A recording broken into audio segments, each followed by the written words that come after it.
So, welcome to live broadcast number 8. I think it's about a year since I last did a live broadcast, so it's good to be back. And I hope that you can hear me on the other side. You can certainly see me, but I hope the sound is good as well. So I'm just going to wait perhaps a few minutes and then I will begin. Just going to type something into the screen here.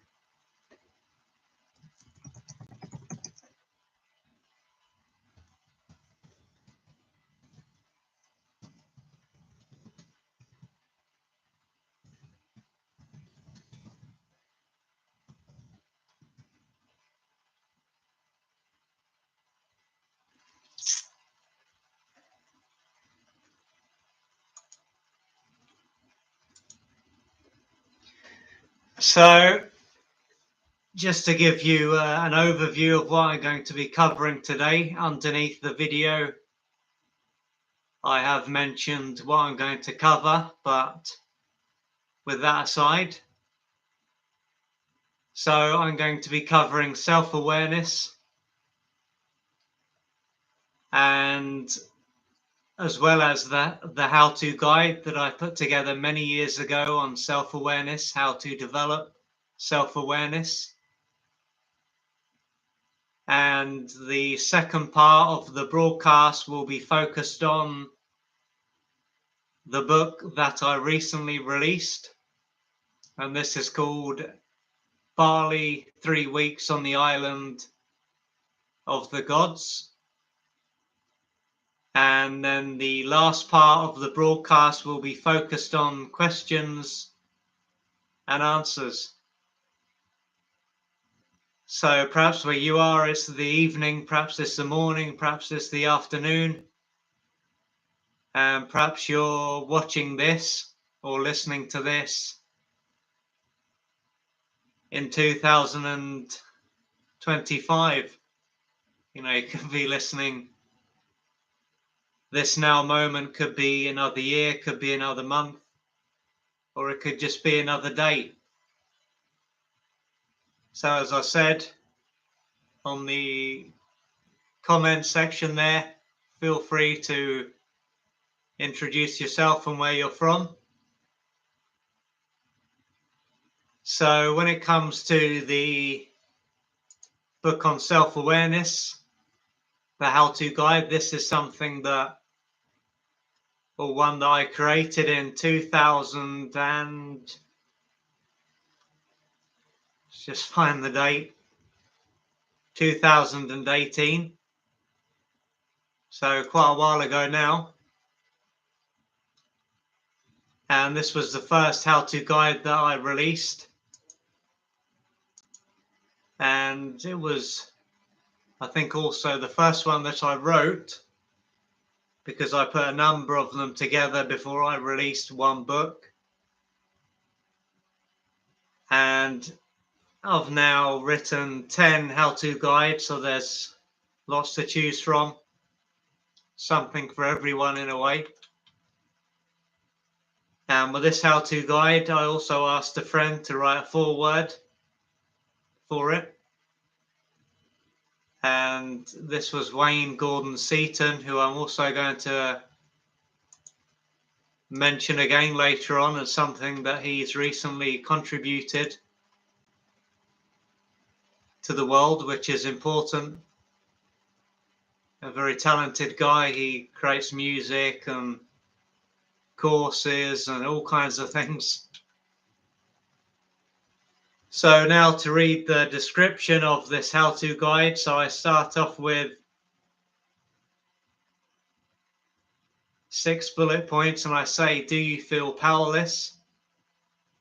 Are your emotions out of control? Do you attract people who are abusive? Are you unable to attract people who are available? Do you believe that you have no control over your life? And the last point is, Are you unable to say no and to assert yourself? And then I go on to say, if you answered yes to any of these questions, it is likely to be a good idea for you to develop self-awareness. And then I go on to say, self-awareness, how to develop self-awareness, is a step-by-step guide that will allow you to gradually develop your self-awareness or to increase the level of self-awareness you already have. And then I go on to say, not only will this book allow you to do this, it will also offer guidance on what you can do to heal yourself. So from that you can tell it's more than just about developing self-awareness. And at the end I say each chapter builds upon the other, giving you everything you need to develop self-awareness. And then lastly I say, through becoming aware of what's going on within you and doing something about it, your life will gradually begin to change. And as you can see behind, I did that on the right side, behind me is the cover for the book, and I think the designer did a good job, as you can see here. So that purple thing, that's for the the third eye. That's why I chose that color. There was another version with this being like a darker blue and the outside being gold, which does look good, but I thought this was better. And then the key, unlocking the mind there. Very good idea. And you can just see at the bottom, not overly clear, but Forward by Wayne Gordon Seaton. So that's that. And then now I'll read you the introduction of the how-to guide.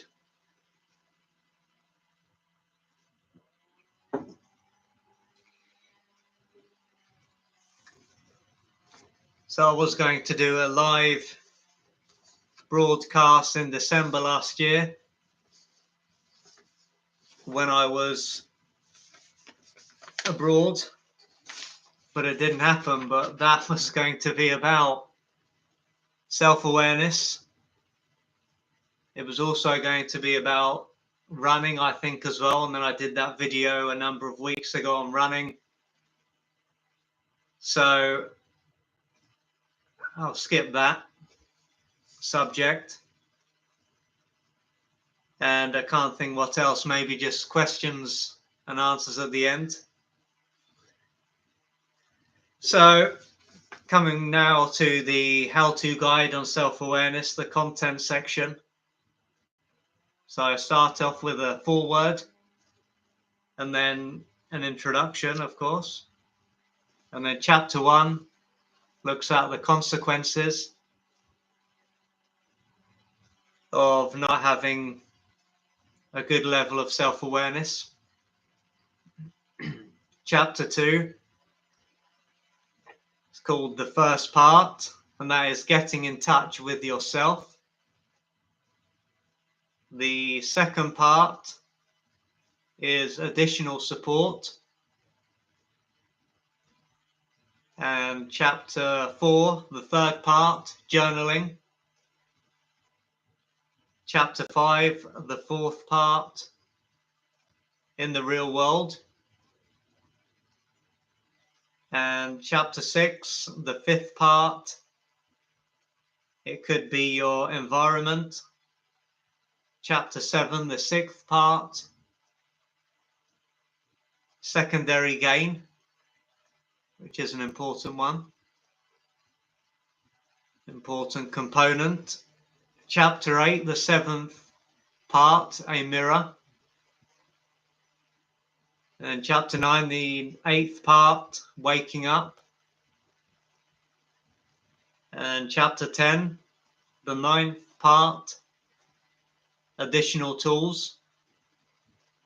And then I go into the afterword, my story, acknowledgements. I'm going a bit fast then. My story, acknowledgements, and then I talk a bit about Wayne Gordon Seaton, good friend of mine, who wrote the foreword, as I said. So I hope you can hear what I'm saying.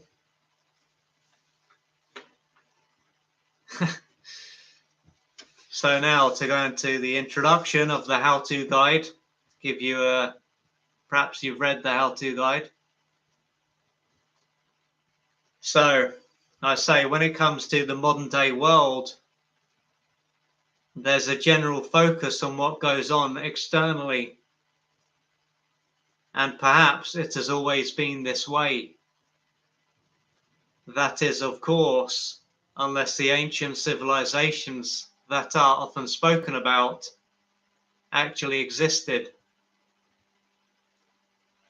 This means that what is going on internally is typically overlooked. And in the next part, I say one thing that plays a part in this is that it doesn't take much effort to see what is going on externally.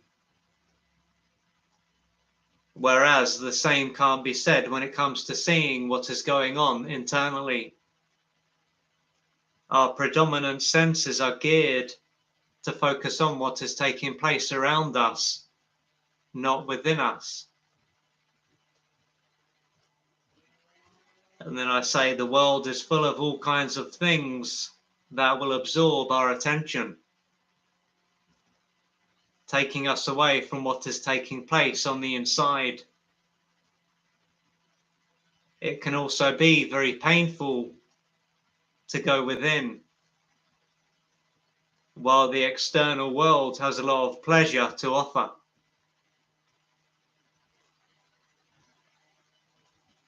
With this in mind, going within can be seen as something that is painful and offers absolutely nothing in return. And then I say ultimately the need to experience pleasure and to avoid pain is part of being human. And if someone believes that going within is painful and doesn't offer any benefit, then it isn't going to be a surprise if they do everything that they can to avoid their inner world. Naturally, they're going to have more important things to do with their time.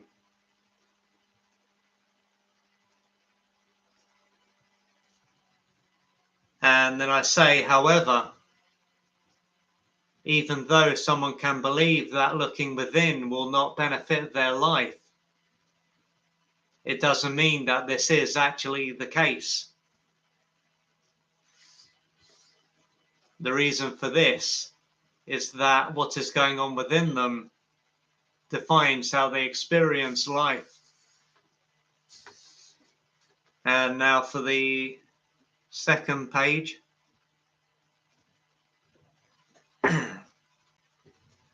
I say, therefore, while they could believe that they can ignore what is taking place within them and simply carry on with their life, this is not possible. The trouble is that if they aren't aware of how their inner world is impacting their outer world, they can end up seeing themselves as being a victim. Or if they don't see themselves in this way, this might be how they feel from time to time. It will then be as though certain areas of their life are out of their control, and they will then be nothing more than an observer of their reality. And then I say, in reality, this is likely to show that they are simply out of touch with what is taking place within them. If they were to pay attention to what is taking place in their mind, as well as what is going on in their body, it would give them the opportunity to see why their life is the way that it is. And in this other part, I mentioned Carl Jung. I say this is something Carl Jung was referring to when he said, and this is an excellent quote, very well known: until you make the unconscious conscious, it will direct your life and you will call it fate. And then I say, going within is painful, that can't be denied, but there is no alternative. And then lastly, I say, to be more accurate, there is an alternative, but the alternative is to live an unconscious life, a life that is shallow and full of drama and suffering. Developing self-awareness is no different to developing anything else. At first, it can be difficult to do, but as long as the work is put in, it will get easier. So that's the introduction to the how-to guide, self-awareness, how to develop self-awareness. And as I said, it's the first how-to guide that I wrote, I believe. And it's the first one that I released. So when I started writing them, I think I wrote about 4 how-to guides. And after writing normal books, I wanted to contribute more. I wanted to give a bit more. And so the intention with the how-to guides was to provide guidance in a book, a step-by-step guide, so that someone could follow that and gradually change their life. So whether it's how to develop self-awareness or how to heal your inner child, or how to heal the fear of abandonment, or how to deal with your anxiety, or how to reconnect with your true self, the intention is the same. And the book that I wrote about Bali is obviously not a how-to guide. A slightly different book. In some ways, it's like a travel book. There's bits about my own life in there, bits about Bali, of course. Can be something that can inspire you to travel if you don't already, or perhaps you're thinking about it.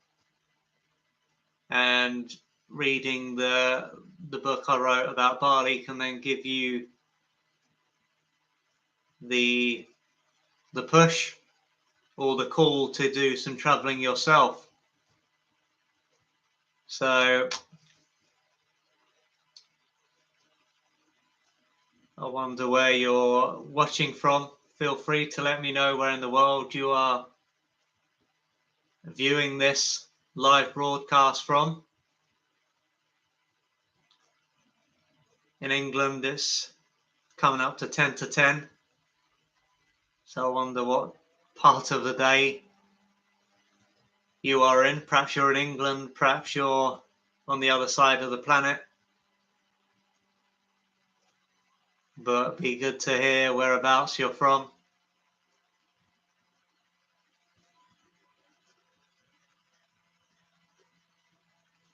I guess a lot of people in England are getting ready to go to bed, or they're in bed now.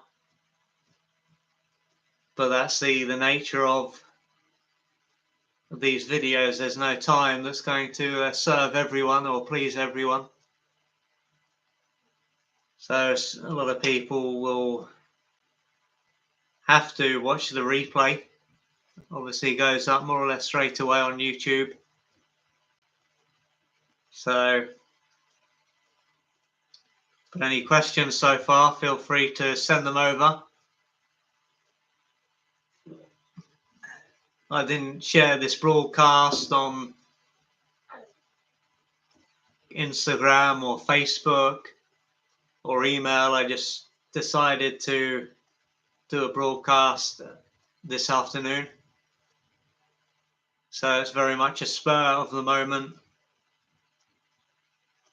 broadcast. So as I was saying about the how-to guide, the guy who did the foreword, friend of mine, just to mention what he does briefly, he's got a number of projects on the go, but one of them is called Empowered Babies, and on his Instagram channel it's Empowered Babies, no, start that again, it's Empowered_Babies, and it says empowering mothers and babies, exploring the magic of prenatal connections and encouraging conscious parenting. And his website is empoweredbabies.com. And just to give you a brief overview of what it's about, the website says. So yes, a friend of mine and there's other people involved, and it says, we are a small collective of medical and holistic professionals who have come together with a shared passion for empowering expectant and new mothers. Then it says our platform is designed to provide you with invaluable insights and courses, equipping you with the skills to nurture empowered newborns from the very start of their journey. And then it says that Empowered Babies, we believe that the path to raising confident, thriving children begins even before birth. Yeah, well said, well said. So talking about womb life, what happens then, of course, because there is the developmental years and there's the impact that someone's birth has or had on them, and then their time in their mother's womb. So all these stages can have a very big impact on what they're like and the kind of challenges they have as an adult. So it's doing important work there, Wayne and his team. It's got courses and audios and everything, so, and books as well. It says his latest book is Womb Wisdom, How Your Mindset Shapes Your Baby. And that's on Amazon, I believe, in Kindle format.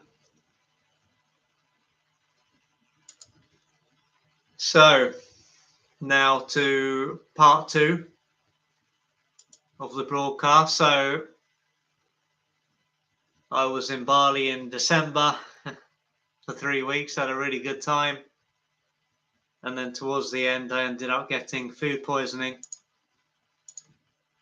So I was taken out, but it could have been a lot worse. It could have been at the beginning of the holiday, which would have really buggered it up, let's say. So I was fortunate there to only become affected at the end. And then when I got home, I was able to get on the plane and come home, and I was okay. And then when I was home, bit of a relapse, I ended up feeling worse. And it kind of pulled me in and made me think, right, let's write about this. I did plan when I was there to write an article or two about my time there, but I held back, and I didn't know at the time that I was holding back to write a book. So I ended up writing a book, and as I said, it's called Bali, 3 weeks on the island of the gods. And I say, in Bali, 3 weeks on the island of the gods, Oliver takes you on an adventure. The last time he was there was around 14 years ago with his family, but this time he is alone. And then I go on to say, after having visited a number of places in Europe, he felt the calling to finally go back, but didn't fully know why. And then I say this was the same calling that took him to Rhodes, Malta, and Israel. From where he is based in Kuta Beach, he visits many other parts of the island,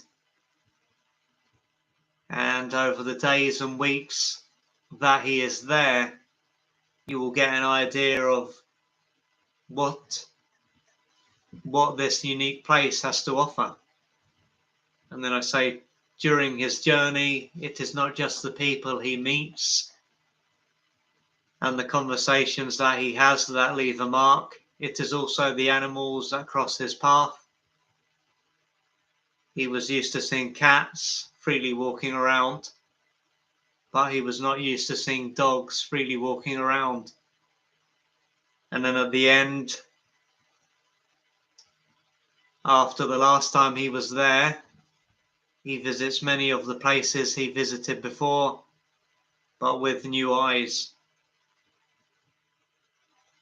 Will he regret going back and not going somewhere in Europe? Or will he be pleased that he went back? So I haven't got the introduction available for this book, unfortunately. But the introduction is a lot longer than the one for the self-awareness how-to guide. So it would take a long time for me to read that. So it's coming up to half an hour. And again, if you've got any questions about anything I've discussed or about any of the topics that I write about, feel free to send them over.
Well, no questions so far. I must have done a good job. But I'll probably leave there a few more minutes then. If you can think of anything you'd like to ask me, and if not, I will wrap it up fairly soon.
Okay, so last chance.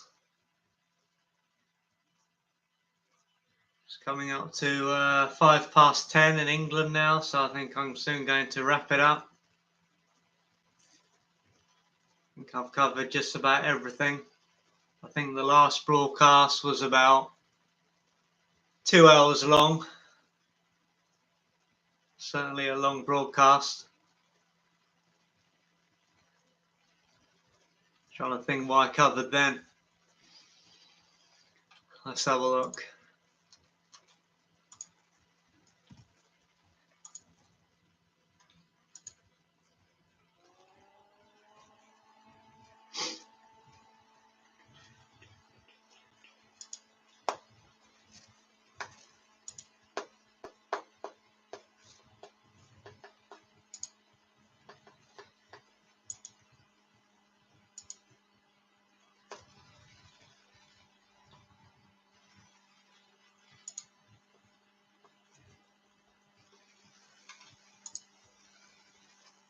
So the last broadcast was about purpose, another how-to guide, and black and white thinking, and Q&A at the end.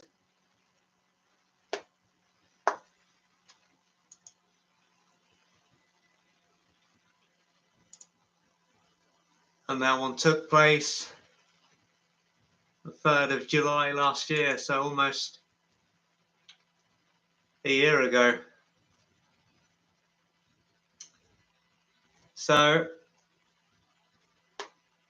thanks for joining me tonight, or this afternoon, or this morning, wherever you are. And if there is anything you'd like to know, feel free to get in touch through my email address at info@oliverjrcooper.co.uk, or you can just check out my website www.oliverjrcooper.co.uk, and the services that I offer can be found there. The consultations through Skype or Zoom, and email consultations if you're looking for something slightly different. Book writing guidance, and all the books I've written are listed there. And what else? The courses I've created as well. And another book. I've got another book coming, just teasing that. I won't say too much, other than it is about enmeshment. But what I will say is that it's not for men. So I wonder if you can work out what it's going to be about. But it's about enmeshment, but it's not for men. But anyway, thanks for joining me, and I wonder when the next live broadcast will be.